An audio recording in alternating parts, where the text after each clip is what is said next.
Saints fans, welcome to another episode of Saints TV podcast. We are remote again. We've got Marshy, who's up in Noosa, so we've got a replacement. We've got the sub, so Deano's come in, and Jake's got a bit of the sniffles, and we don't want to send it around. So that's it. He's soldiering on. So we're at home in the comfort of our own houses, and we're ready to talk a bit of Saints footy, boys. How you feeling? The bye round. What did we get up to? Deano, down there, how are you? Hey boys, how's it going? It feels like it feels a bit surreal coming back into the studio again, being called back to arms. It was a nice weekend. I enjoyed watching very little footy and didn't realise that I was a little bit burnt out from Saints footy, but I feel recharged and excited for the week coming up. Ready to go. Joycey, how are you? Absolutely. What'd you get up to? Oh, I watched a bit of footy, actually. I watched a few of the games. The round started pretty average, and then the last couple of games on Sunday were pretty decent to watch. The North Essendon game was unreal. Yeah. And funnily enough, relating to us, we're still fifth after we lost. All the results, every single result went our way. We didn't move. I don't get it. I don't get, like, over the past 2 weeks, we lose to the third bottom side, and we remain fifth because everyone goes down around us, and it happens again, and we don't even play.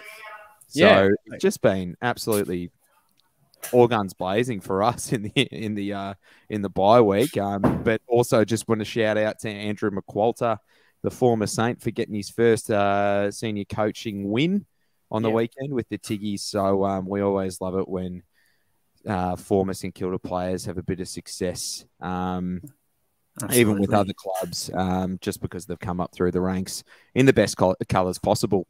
Now, boys, we're at the midway mark of the season. I think we should maybe have a little bit of a chat about our expectations versus reality for 2023. I mean, I think we're all a little bit pessimistic coming into the season. I think off field we started to get the gears turning, and we did a few really good moves with getting the likes of Lyon, Hayes, Harvey, and Goddard back, and retaining Corey Enright.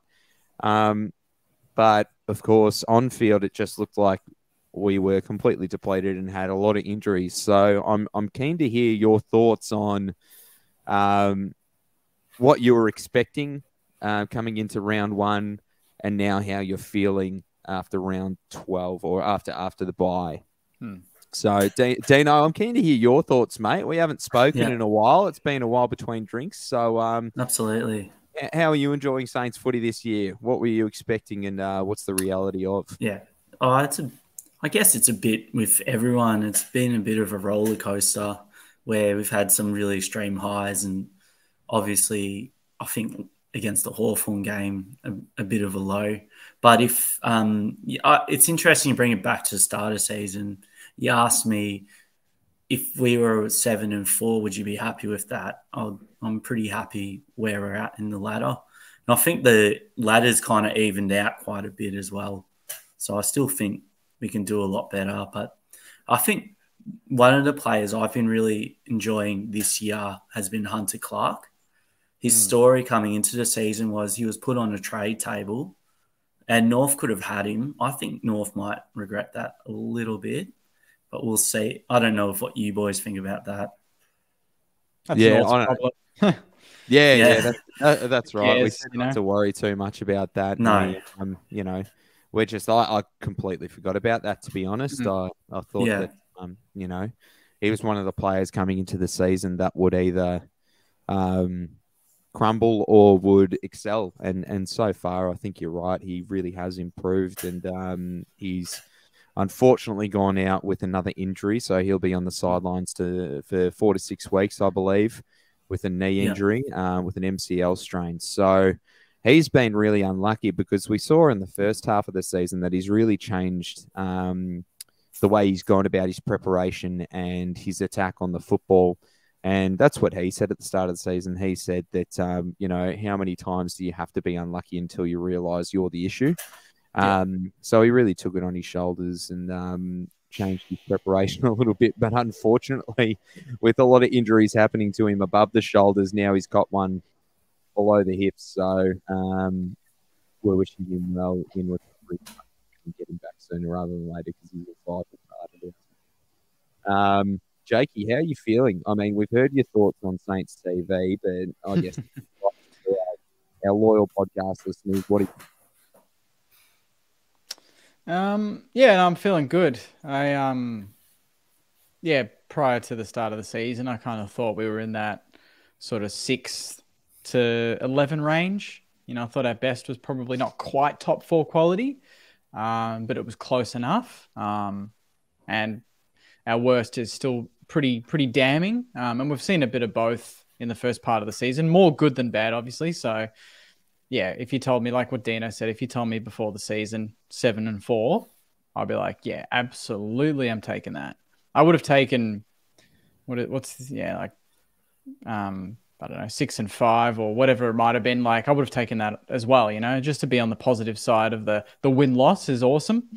And now it's just the second part of the year, you know, that sort of reset, start again, because we know what happened in the second part of last year, and that was pretty average form, but I'm backing the boys to do more than break even in the second part of the year, because if we do that, hopefully that means finals. Yeah, definitely. And I don't think any of us were really honestly thinking that we'd be a solid run for finals this year. I think we know we've got the list, and we've proved that we've had the list for the past 3 years, but we just haven't had, I think, the mental capacity to carry on through. I think we did extremely well in 2020, and then after that, it all sort of disbanded, and post-COVID, we didn't do too well. So it's good to see us back, and I did not expect this year to come in and win the first 4 games. That was extremely gratifying for myself. I didn't think we'd beat Bulldogs. I didn't think we'd beat Freo. I didn't think we'd beat Carlton.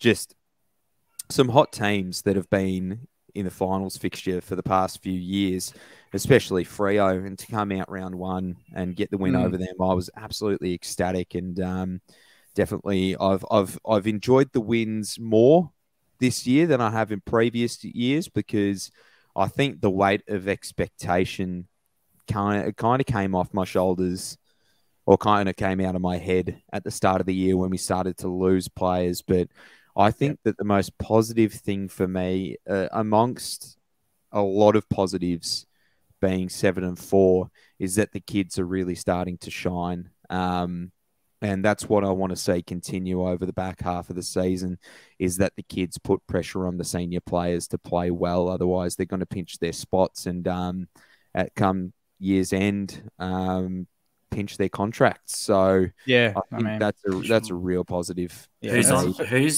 Who's putting their hand up for a new contract on the list? I know Gresh is. I was going to say Gresh is the one that's in it. I think. Would you say he's putting his hand up just yet? Over the journey, and we've kept a close eye on Gresh. Well, I guess it's more a negotiation. Yeah, I don't know Gresh if he is, because me. Yes, yeah, that's right. Yeah, and I think that's what we've talked about constantly. Yeah. I think that's what we've talked about constantly over the journey of the 2023 season is, does he want to be a Sainter, or does he want to be a miracle goal kicker, and then that's about it in another team. So he'll have to prove that to the coaching staff, and prove that he's worth the money that he's probably asking. But other than that, in terms of the blokes, there's a lot of blokes that have cemented contracts, and I'm really bad at keeping up with contracts and who's in contract and who's not, because quite frankly, it doesn't matter anymore. You can give a player to another team anytime you want and just pay half their wage. So contracts are almost null and void now. It's just a monetary thing for their safety. So I think that, you know, the good thing for me is that the ones that have been putting their hands up and showing the desperation are the 3 that we drafted last year. And that's Owens, Windhager and Wanganeen Malira. I think that they've completely put to bed the second-year blues, which a lot of players have. I reckon everyone on our list went through the second-year blues, and they've come out on fire. Machito Wyman's arguably our best player for the first part of the season. Messiah turning into the best player for the mid part of the season, and then Marcus Windhager yet to be confirmed. So apparently there's some things that he needs to work on in his game, and they'd prefer him to do that at VFL level and then come in and shine at AFL level after he does those things. I'm not sure what they are. They could be a number of things. It could be a little thing, but yeah. I heard it was defensive running as well. Defensive running? Yeah. Well, that makes sense. That's a big thing for Rossi, isn't it? That's what Rossi wants.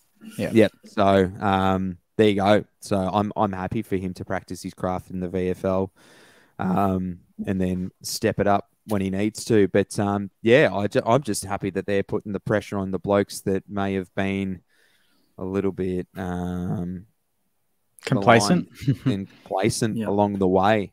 So complacency has no place at AFL level, and it's great that our youngsters are starting to show that. So that's my big positive. I'm curious with the form from the last game before the bye. Does the bye save people from being dropped? Say like a Seb Ross played a poor game against the Hawks, have the bye. Does that, you know what I mean? Like, do you forget about it a little bit? Does Ross then keep that team? Or do you think the performance from the Hawks game will still be judged this week based on the selection? I think you can rely on your senior players to improve after a week. And if they've been given the warning, that how they respond to that warning either means the following week they'll be in or out of the team. So I'd be very disappointed to see if our senior players like Steele and Ross had another bad game this weekend.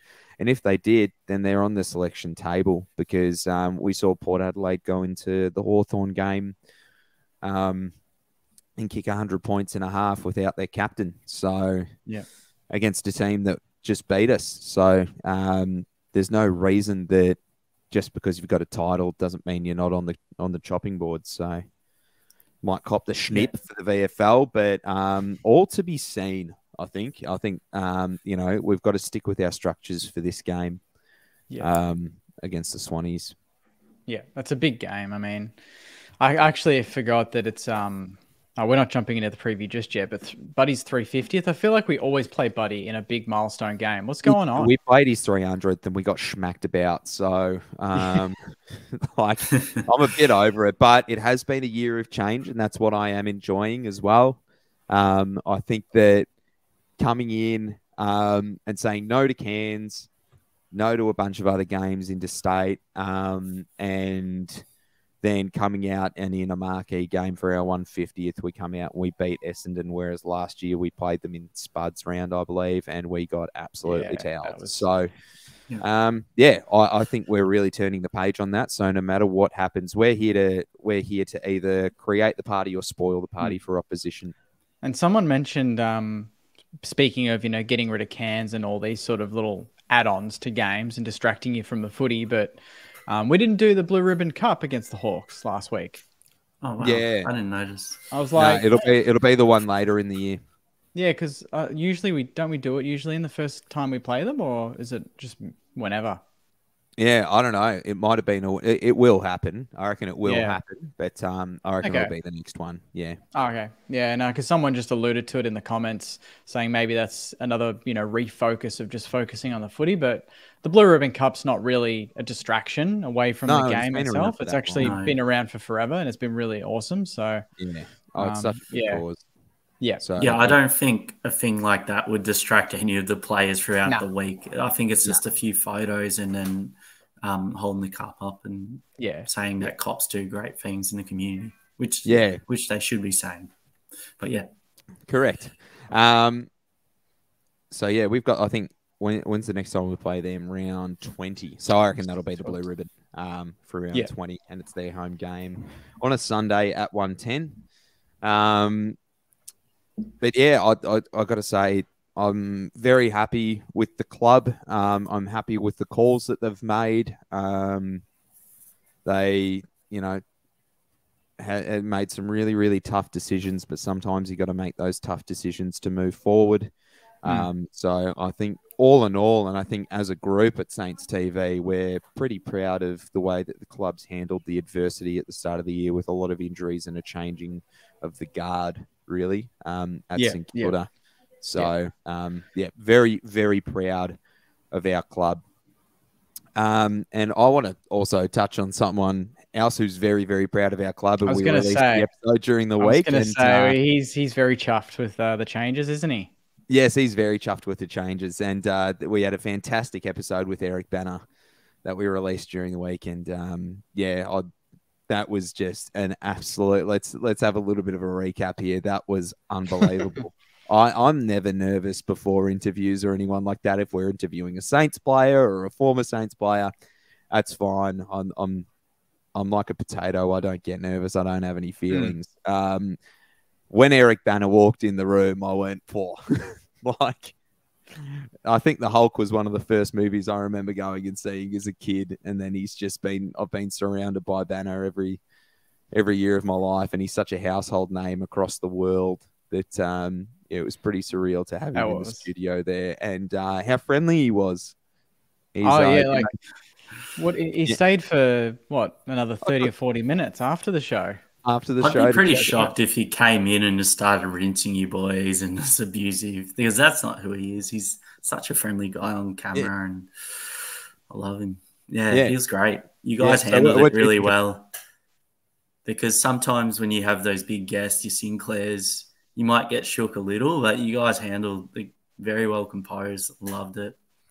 Oh, beauty. And I hope all the Saints TV listeners loved it, and those who aren't Saints fans also enjoyed it. I had a lot of my mates tune in, and they're avid St Kilda haters. So, who's next? Yeah. Who's next? Who's another famous Saints person? I'm it's all in the works. There's plenty in the works. There's plenty. We want to go big, all the time as much as we can. So we're looking pretty hard for the next big guest. So hopefully soon something will come out. Yeah. I want to hear Joycey's dad come on, because insights that come from Joycey's dad are sensational. We'll probably keep him permanently if we did get him. Yeah, it's one of those things. He doesn't actually exist, and it's just my thoughts, but I'm not confident enough to say them. But we all know that's not true. But yeah, no, I'm sure he'd love to come on the show. I reckon if we could organise it, I reckon he'd love to get in the comfy couch in the studio and have his thoughts. So I might put that forward to him, Deano, as a bit of a guest when I'll make sure to do about 3 or 4 teaser Insta reels and posts so people can guess who the next guest is, and then we reveal it's Joycey's dad, and everyone's like, yeah. Well, his boss at work is a mad Saints supporter, and it started he listens to the podcast, and he's like, geez, you get mentioned quite a bit. You're the Oracle of St Kilda, aren't you? So he's named himself the Oracle of Saints TV. So he is. He needs his own segment. He needs to do the reviews for me if he wants. There you go. Well, I was going to say, we've got Marshy's Minute, we've got Jakey's Junk Mail. What if it's Joycey's dad's Oracle? Oracle. That'll work. Yeah.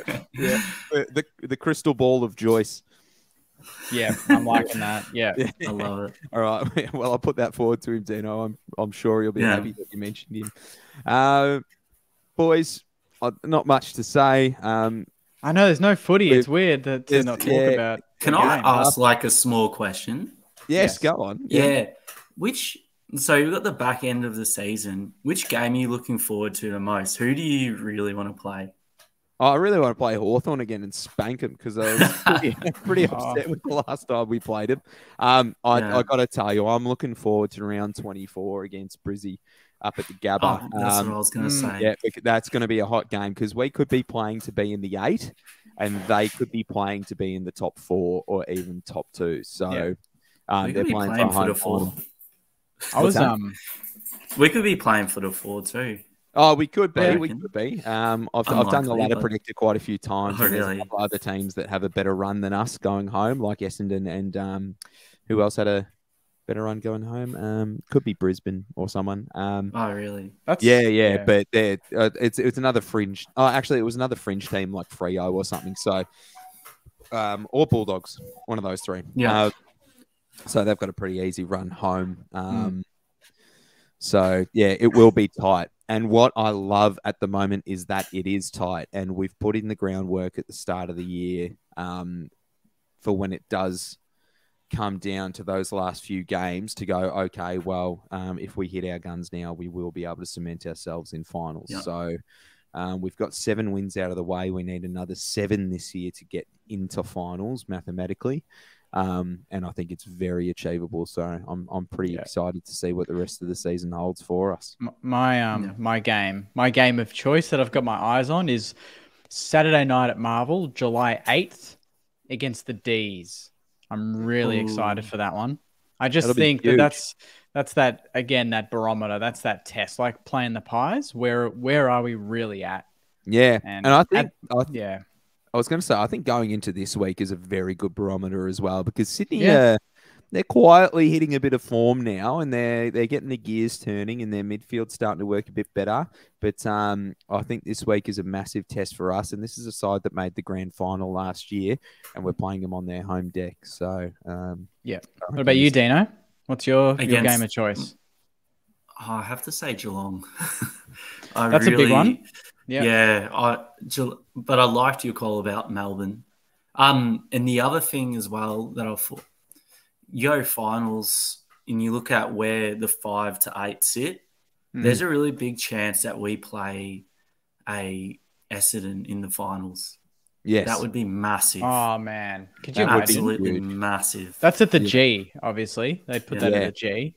I'd love to put their torch out. Yeah, that'd be great.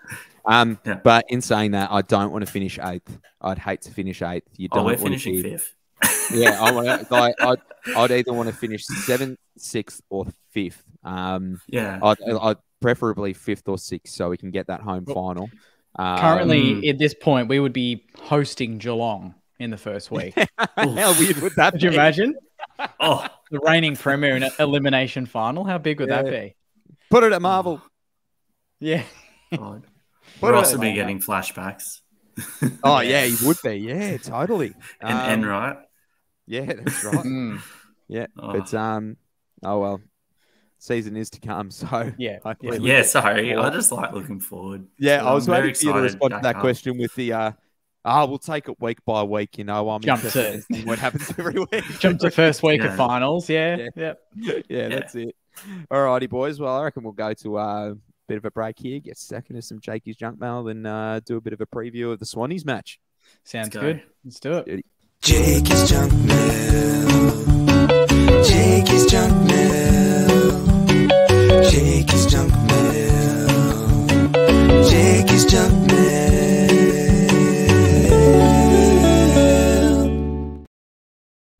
Ah, yes. Jakey's junk mail with a different dynamic. We love it. Let's get started. Got a bit of Deano spice to it, this one. That's it. This one's from Jordan, who is one of the hosts of Saints TV Live. Jordan. On you, Jordan. Jordan. He sent one in. Doesn't do it often, but yeah, he's got a good one here. Yeah, he says, since there's no Tuesday night show, I've got a question for you boys. With everyone calling for Windhager to come back in, it seems everyone's forgotten how much we raved about our selection integrity the first few rounds of the season. Windy's a star, but there's obviously a reason he's not playing. We've got to trust Ross. Do we select him against Sydney and throw that all away, or continue on the path to having a big club mentality by retaining selection integrity and not panicking? I don't think it'd be a panic selecting him. So interesting choice of words, but I think it'd merely be a replacement situation for someone like Hunter Clark. So I don't think it'd be panic stations to select him, because his form in the VFL has been cracking. So if he's getting selected, I dare say he's earned it. And if he hasn't quite yet, someone will come in like a Bytel. So, We've got a couple of boys there who are very keen on playing senior footy. And I was going to say, if there's any time to show your defensive running and how much you've improved, it's on a short ground like the SCG. Yeah, absolutely. I wouldn't be surprised if he's selected on integrity rather than panic stations. I just think it'd suit him. I don't know. I feel like the Swans midfield has that, I don't know, just would suit a Windhager in there for us. Yeah, and especially the ball spends a lot of time in the air in Sydney. Very rarely does it get kicked out in front of players or over the back of players, and he's got the height to be able to impact in the midfield like that. And also, I felt like in the Hawthorn game, there was a few boys that weren't sticking tackles. I think with Windy's frame, he's either breaking tackles or sticking them as well. So it'd be nice to see him go, especially play off half forward too. I reckon he'll probably start half forward and rotate with maybe a Gresh or someone. Yeah, and the other option as well is to chuck him on to one of their more dangerous players like a Chad Warner or an Earl Goulden. So, yeah, actually, that's a good call. Goulden has been tearing it up the last month or so. He's been unreal. I love watching him. Yeah, he's so good. This one's from Louis. I'll direct this at you, Deano, to start. Whose form has surprised you this year, either in a good way or a bad way? I reckon Liam Stocker's kind of impressed me the most in terms of someone turning it around. This is a guy that got dropped by Carlton, even though I didn't think he did much wrong. The fans were really upset about it, kind of how we were with Benny Long. And then, he comes on and just absolutely destroys it. Really good kicking, really committed at the footy. And I don't, when you think of your back six every week, if we're starting finals fully healthy, is Stocker starting for you guys? Oh, yeah, big time. He's built for finals, isn't he? Yep. Absolutely. I reckon for me, I'll go both. I'll go someone that's improved out of sight for me, and I went, "Whoa, where does this come from?" Is Mason Wood. I think his improvement has been tenfold from what we've seen. So Woody, well done. Love his positive attitude towards the game. And then the one that's kind of fallen off a bit for me, and he's struggling to get around, I think, the newest structures is maybe Jack Steele. And, that's big. He's my boy. I love Jack. I absolutely love Jack. And I die by the sword for that bloke. But, I think that he's maybe struggled a little bit to find his feet again. Lost a lot of weight over the preseason to try and get his frame ready for a running game. But I think that was potentially a bit of a mistake, seeing as the better teams have the bigger bodies. Yeah. I'll give one, I guess. Yeah, come on. Whose form surprised me? I'm going to just say Naz, just because I thought what we would see this year, I thought would be more likely for maybe next year, because second year in the AFL, I thought maybe it wouldn't surprise, getting used to the halfback position, wouldn't be surprised to see a bit of a drop in form, but just to get that experience.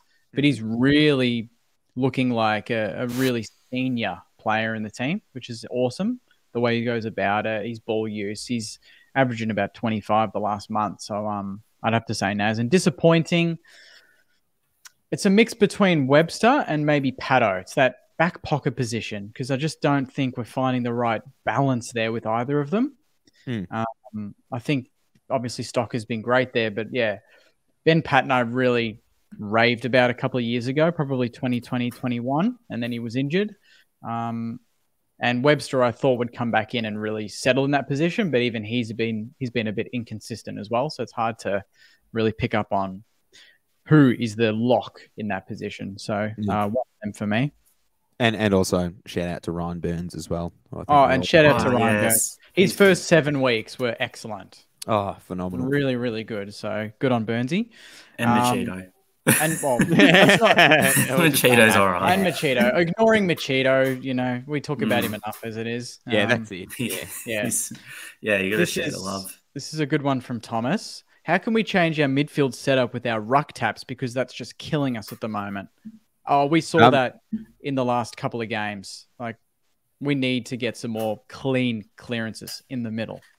Yeah, well, what I've seen is that Marshall's actually trying a lot of different approaches, which I don't mind. But unfortunately, when you've got someone who's just outsizing him, like his ruck work, especially, I'd say, since Port Adelaide, he's been having more hitouts to advantage than he has ever.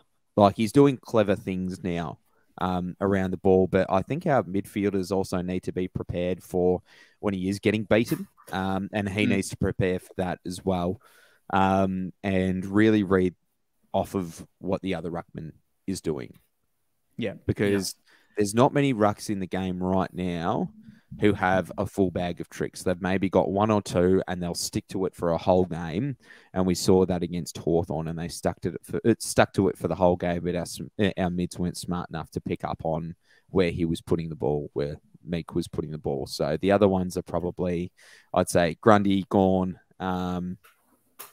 maybe Lysette has gotten better at it. But just those top teams all have ruckmans that can really put it down the throat of a midfielder. We've started to do it better. But unfortunately, we are getting decent clearance now, but we're not getting decent forward line structure. Yeah. So I wouldn't say our midfield has been as bad as our forward line structure.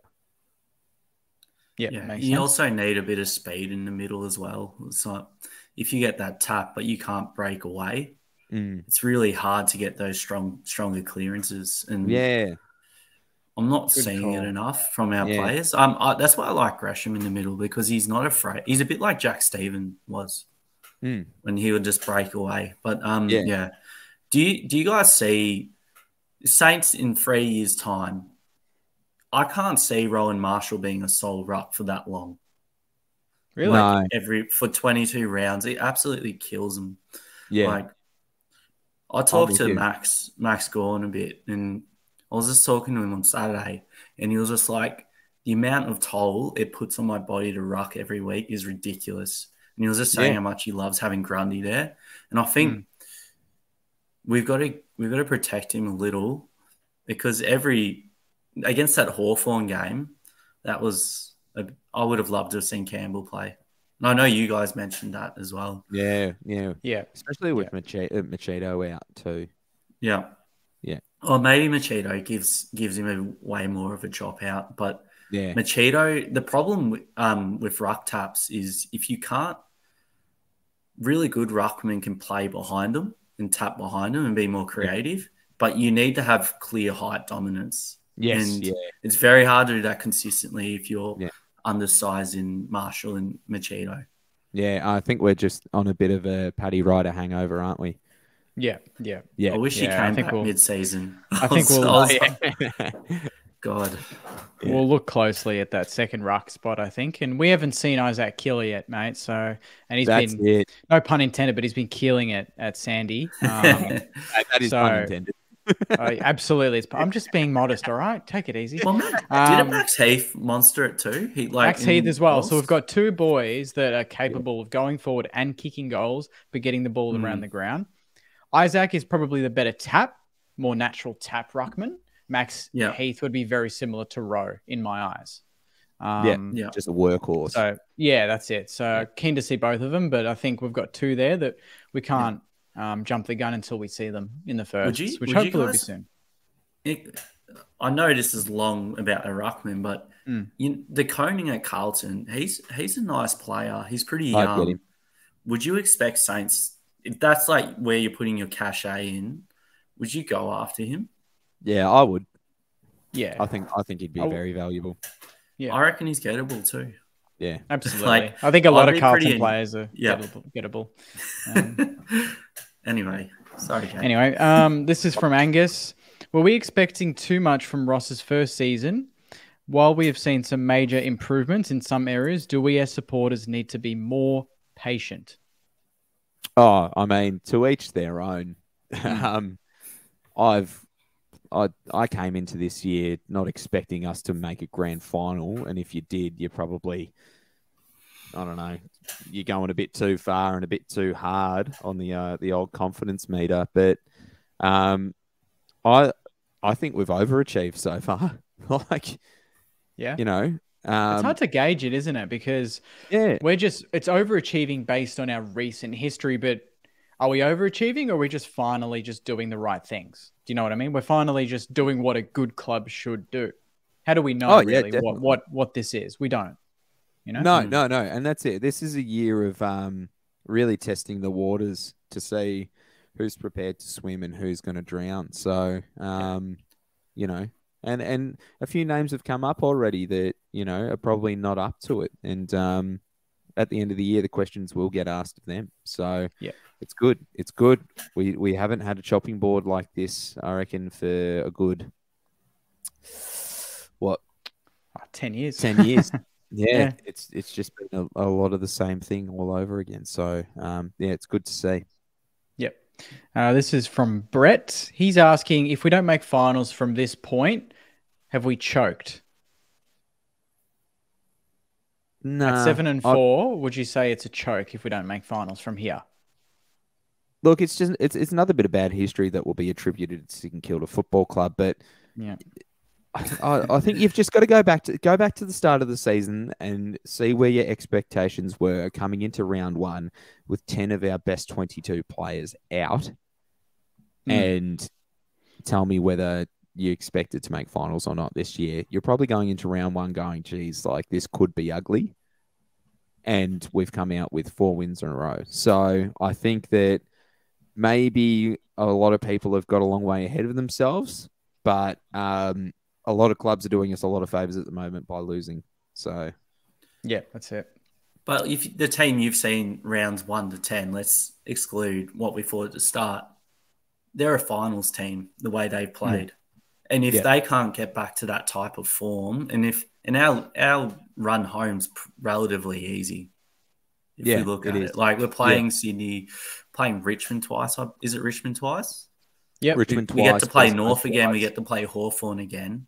Yeah, there are a lot of West Coast. There's a lot of winnable games, and I don't know. I wouldn't call it a mental choke, but I would be really disappointed if this team couldn't get into particularly because they put themselves in. Because of last year as well. We can't discount that. It'd be 2 years in a row where we're looking at going, geez, I can't believe we didn't make finals at least once. But we're not going to assume that this year's going to end up that way, are we? You know, we don't have West Coast twice. I always thought we had West Coast twice. But we've got West Coast once. We've got them once. Yeah, but we still that's have a win. Yeah. So it's got to be. We got to beat North, and we'll beat Hawthorn again. That's 4 more wins we need. It's very achievable. And then we need 3 on top of that to be able to make finals. When's the last time we went to a final game, you boys, to watch the Mighty Saints play? Oh, it would have been 2011 against the Swans. Yeah, that's why I would be flat. If we couldn't. It's a long time. I'm one of those fans that are just over the top, Joyce. So a bit more even than No, it's been a long time. And although those wounds were kind of healed by 2020's elimination final win, we definitely want to be at that finals atmosphere again, and where everything's on the line. So we want to be that club that's constantly there. Yep. Yeah. This next one is it's not really an actual username. It's just a bunch of letters and numbers. But they're asking, do you think Caminiti, Skunk, and King can all be starters against the Swans? Throw in Mitch Owens, who's actually a chance of more than likely to actually return, believe it or not. Can we play all 4 of them against the Swans? Yeah, I reckon we can. As long as we get the structures right. And this is where the SCG is particularly tricky for forwards, for big forwards, because when you play a smaller ground, especially if you're playing half forward, you really need to make the decision of whether you're going to play 20 meters up from the 50 or 20 meters deeper into the 50. So because when you get those clearances, you've got 2 choices when the ball goes up in the middle. Because the 50 is so close to the square, you can actually have an impact. You can go in and help the team win the clearance and clear out a bit of forward line for your big forwards to come through and lead up at the ball, your deeper forwards. Or you make the choice, okay, well, I'm going to start 25 meters out from goal, and I'm guessing that the ball's going to drop 10 meters in front of me, so I'm going to run onto it. And if the ball comes out as a cleaner clearance and there's a player running up, I'm going to lead out of the space and let the full forward behind me lead into it. So again, it's a lot of forward structure that needs to be taken note of on a smaller ground, but it's one of those ones where if you are one of the first players to pick up on where the ball is landing, you will have a great game as a forward. And we saw that from Jack Rewalt on the weekend against GWS. The ball was floating everywhere because it was a windy day. He was the only forward to pick up on the ball drop, and he ended up kicking 4, I think 3 or 4 goals. Should have had more. Just a bit of set shot kicking got him. But if I was Membry, if I was King, Caminiti, all the forward boys, I'd be taking big note of the ground smarts that he had. Yep. He was like, he noticed from the first kick where the ball was going to go, and he just knew it straight away. So are you selecting Tim Membry? Because I don't know if he's turned it on in the VFL, and his form at AFL level is pretty average. It's very hard. Yeah, I don't know. It's really hard when you're at VFL and you're playing half forward because you only get the ball that's coming to you.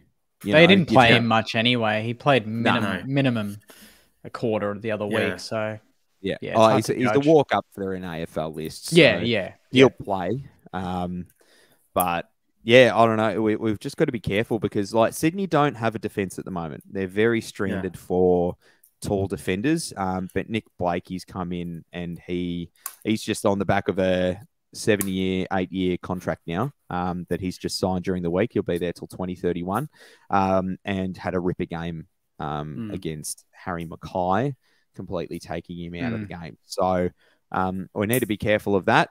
We know what to do and what not to do after watching that Carlton game last week or the week before. Mackay had a few shots and goals still. It was just that he didn't capitalise, I thought. Yeah, he didn't capitalise. The Carlton big players, I thought they had like 8, 9 set shots. This is the week before. Oh, sorry. Yeah. This is the week before against like last week Carlton lost to Melbourne. But the week before they lost to Sydney. So they did. You're right. They didn't capitalise.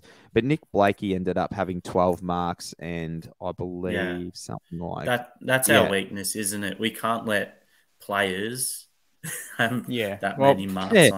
We've given in Supercoach. There's been 3 players that have scored 3 defenders that have scored 170 or more, and they're all against us.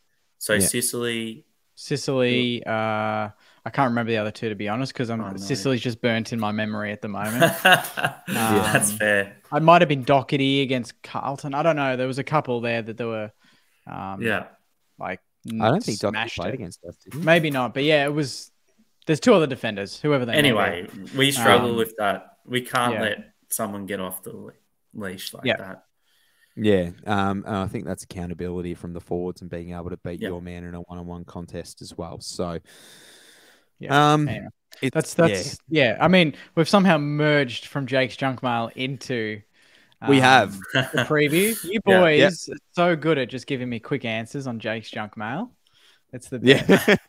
You guys I was putting a bit of fuel into the lawnmower, though. Oh god. Yeah. No better than your brother, mate. Of course. Jakey's Junk Mail brought to you by Bentley Social. We will be there on Thursday night, so make sure you come down against the Swannies. What's the start time? Thursday night football's throwing me up. Is it 7:10 is the game? 7:10. Yeah. But get there at 6 or earlier if you want to feed. So yeah, I was going to say I think a lot of people will be heading there from work, so make it down. Yeah. But yeah, it'll be good fun. Hopefully the Saints can get up. But regardless of that, it is always a good atmosphere at the Bentley Social. So make sure you come down. Yeah, great drinks, great beers on tap. Saints TV Lager. And amazing food there. So, and they should have some specials on for a Thursday night, I believe, as well. I can't remember what it is, but I think they've got a Thursday night special. Boys, going into the game and looking at the list of players and the highest averages, I guess, for Sydney and St Kilda and everything like that. The highest averages and best ons, Rowan Marshall takes the cake up against the likes of Goulden and Lloyd and Warner. So we are a very, very hot chance of winning this game when we very rarely are at the SCG. So I think it's something that we really need to take with both hands and really look to our leaders to pull us over the line here, because Sydney always snatch it from us up there, even when it's a close game. I think the last time I remember winning at the SCG could have potentially been in like 2009 or something. It was round 18. There you go. That to be specific. Yep. So it's a long time since we've won a game at the SCG. And I'm sure that Ross Lyon doesn't want to have that history cemented in with his name there too. So with the form that Sydney are in at the moment, I genuinely believe we can have a good win. But it's just dependent on the effort and if the boys want it enough, because last week they didn't. Or the week before against Hawthorn, they didn't want it enough. And we really need to see that mental switch flick over to the hardworking side that we saw in the first 7 weeks of the year. So we really need to try and, I think, get back to basics, get back to where we were, work on that structure a little bit. I think the zone will work better at the SCG than it does on other grounds because there's little space. And we can really take a note out of Geelong's book when they play at GMHBA and they make the ground look even smaller than it is. So I just want to see high pressure. I think high pressure is going to get us over the line. Boys, what are you expecting? 4 quarters, tough footy. Yeah, 4 quarters of tough footy. Even Cal Wilkie came out today and he said that loss to Hawthorn really stayed with him over the bye. Really did just leave a sour taste in his mouth. And he said it himself. He said, we've got a good system in place. The boys are hungry and eager to get back to Saints footy and bring back that consistent effort for 4 quarters. So even Cal Wilkie is referencing, he's channeling his inner Saints footy. We're doing it on the potty with these, what we're wearing. Hopefully the boys can do it on Thursday night. But yeah, anytime you play Sydney, whether they're playing well or not, you know they're going to bring a bit of heat. It's going to be a tough physical game. So we need to hit them hard. We need to have that 70 tackle type game, I reckon. Really close. I reckon there's a good chance that Stocker is going to get suspended for hitting someone, because if you've watched Sydney play in the first quarter against Collingwood, and the way they targeted Dacos, they really went at him hard. And against Carlton, they were extremely physical, and Saints are going to have to be on the back foot. Oh, sorry, on the front foot. And I on the back foot, getting ready to fight. But you know what? Like, we've got Stocker in, but I want to see our midfield actually get really aggressive and stuck in, because they can be really passive. I wish Zach Jones was kind of flying around in our selections, but unfortunately he's injured. The benefit of having Mitch Owens too, if he plays, is that sort of level of, you know, get stuffed, get out of my way. I'm going to push you and you're not going to get near us. So having the player, like, even he's only 20, but for him to come back and have that impact says a lot about him. Yeah. I think he does that a lot when he's going for the ball. Probably not as much off the ball. I think he's one of those. We don't need off the ball, though. We don't need off the ball. No, but they will. They will. Yeah. And it's who's going to fly the flag. I'm sure he'll fly the flag, don't get me wrong. But I'm sure if someone's getting stuck into him, he's the type of player just to go, whatever. Like, Caminiti will come in. I was going to say, you look to your big boys, and this is where Rowan Marshall needs to stamp his presence on the ground as the biggest bloke there, because he is. There is no one bigger on the ground on Thursday night than Rowan Marshall. And if someone is getting stuck into someone, Rowan needs to be there and putting their ass to grass and going, mate, what do you think you're doing? If you get close to me in a contest, I'm putting my knee through your back. Yeah. You know, so, and if Sydney want to come out and they want to play that unsociable brand of football, we need to be leveled enough to go, okay, well, we'll let our bigger boys take care of that, of the scrimmage. Us midfielders and us littler guys, we're here to really instill the fact that we're here to play some skillful football. We're going to be hard at the football, but when it comes to those things, let the big boys take care of it, because there will be spot fires all over the ground. And to add to that, it's Franklin's 350th, all right? So we're not there to just let him have a good night. That's one thing that I took away from what Wilkie said, was that he's played on him in his 300th. And he said that, he's in awe when he plays on Buddy. And it will be a special night on Thursday night. It doesn't need to be a special night for him. It needs to be, but it needs to be a special night for us. Who cares that it's his 350th and he's one of the greats of the game? It's irrelevant. We want to make it the worst. We want to make it the worst milestone game for him. Don't we? Yeah. We're not there to be a part of his celebrations, are we? No, definitely not. We're here to ruin the party, and I think that's what we're trying to bring into our game. I'm not scared of Franklin anymore. I'm not scared. No, I don't he's think slowed he's down a who bit. he is anymore. And I reckon he's the best defender in the league.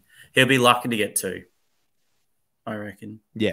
Also, the other thing, I was saying there's going to be niggle. Luke Parker's not playing.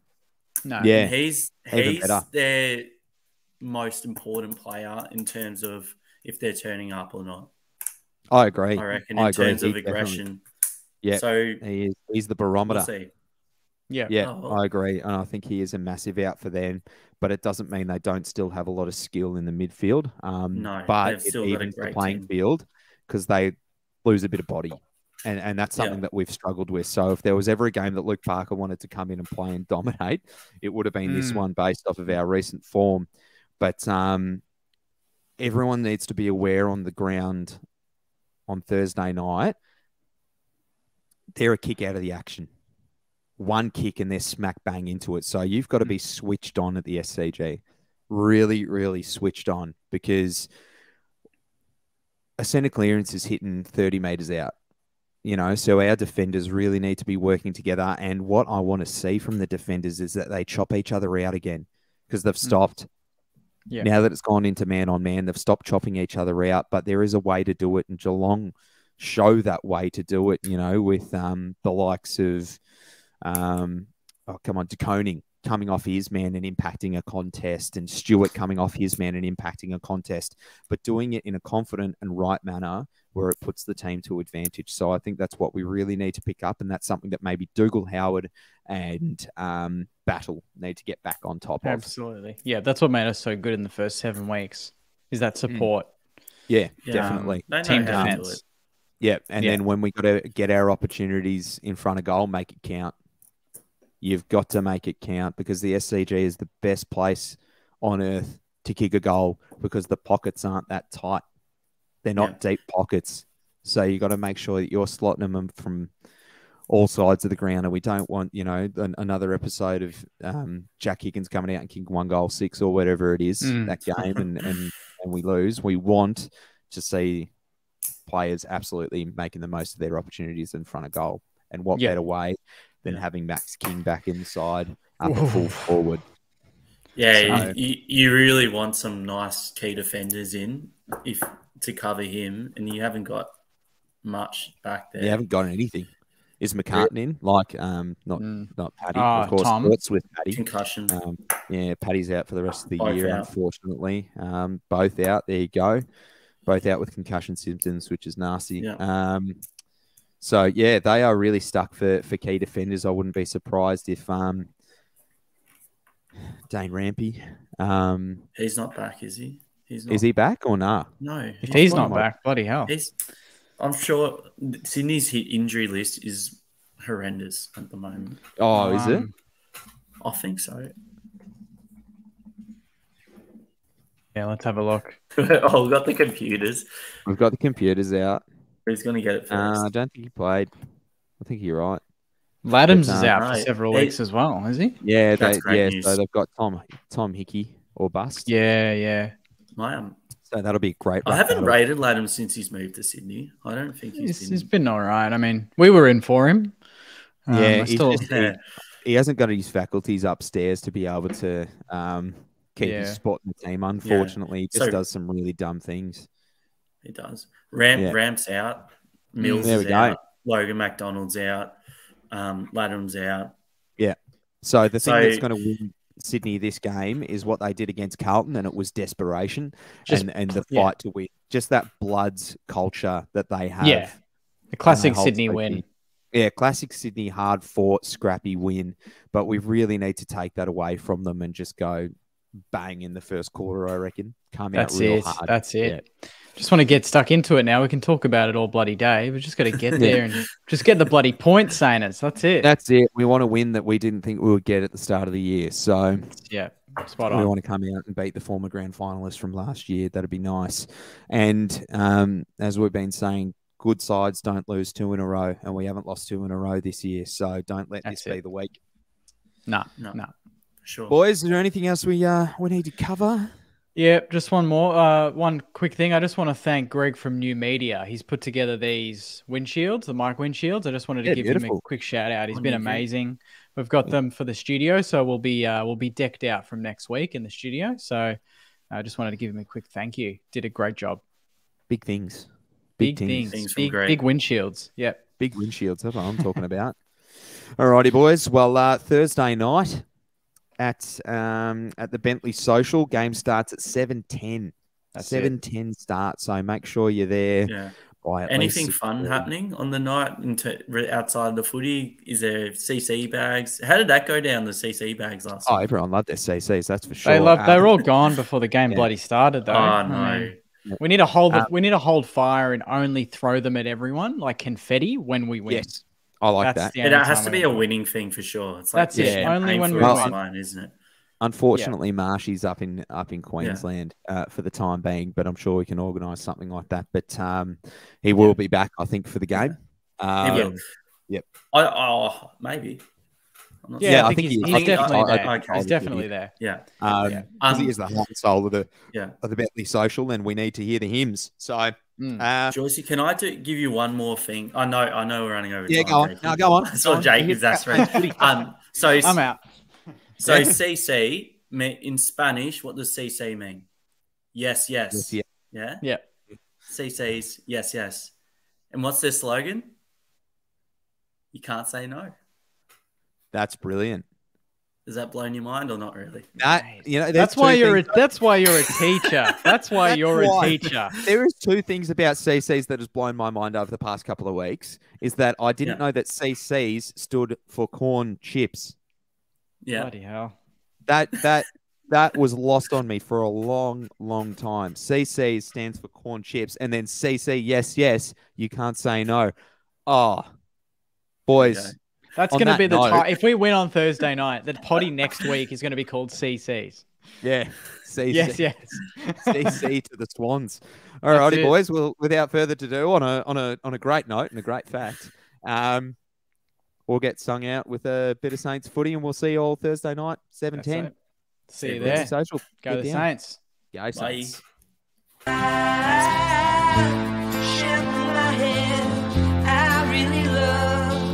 My Saints footy, and I love the feeling, so does the family.